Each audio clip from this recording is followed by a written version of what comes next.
പെട്ടെന്ന് കയറ്റാ മകളെടാ ഒട്ടിച്ച് കയറ്റി എടാ സമയമില്ല നമുക്ക് അവിടെ എത്തണ്ടേ ഒരു 10 ദിവസത്തേക്ക് എന്തായാലും കച്ചവടം നടക്കാൻ പറ്റില്ല. കാരണം ഞാൻ ഇപ്പോൾ ഇതോട്ട് വയനാട് പോവാണ്. ഇത് വയനാട് കൊടുത്ത് അവരിൽ എത്തിക്കുക എന്നുള്ളതാണ് എന്റെ ഇപ്പോഴത്തെ പ്രാഥമിക ലക്ഷ്യം. നമ്മുടെ ഏകദേശം റാക്കുകളൊക്കെ കാലിയായിട്ടുണ്ട് കേട്ടോ. അപ്പൊ മാക്സിമം നമുക്ക് കൊള്ളാവുന്നതിന്റെ മാക്സിമം എടുത്തുകൊണ്ട് കൂടുതൽ നമ്മൾ കുട്ടികളുടെ വസ്ത്രങ്ങളാണ് കൂടുതൽ എടുത്തിരിക്കുന്നത്. ഇനി കച്ചവടം നടത്താൻ ഇവിടെ സാധനങ്ങളില്ല, കാരണം ഇവിടുത്തെ റാക്കുകളെല്ലാം ഒഴിഞ്ഞു കിടക്കുകയാണ്.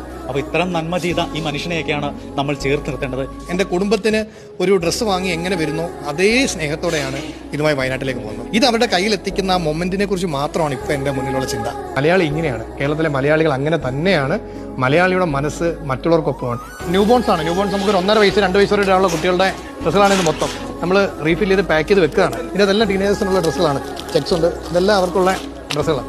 പിന്നെ ഇത് മെൻസിന്റെ ഷർട്ടുകളാണ്, ഇതെല്ലാം കുർത്തയാണ്. ലേഡീസിന്റെ സാരീസ് എന്നെ കൂട്ടത്തിൽ പാക്ക് ചെയ്തിട്ടുണ്ട്. കുഞ്ഞു പിള്ളേർക്കുള്ള ഇന്നഗാർമെന്റ്സ് എല്ലാം എടുത്ത് വെച്ചിട്ടുണ്ട്. നമ്മളെല്ലാം ഓരോ സെപ്പറേറ്റ് ആക്കുവാണെങ്കിൽ ഒരു വലിയ ലോറി വിളിച്ചാൽ ഇത് തീരത്തില്ല. കൊട്ടാരക്കര തിരുവനന്തപുരം റൂട്ടിലാണ് സ്റ്റൈലിൻ ഫാഷൻ എന്ന് പറഞ്ഞ ഈ ഒരു വ്യാപാര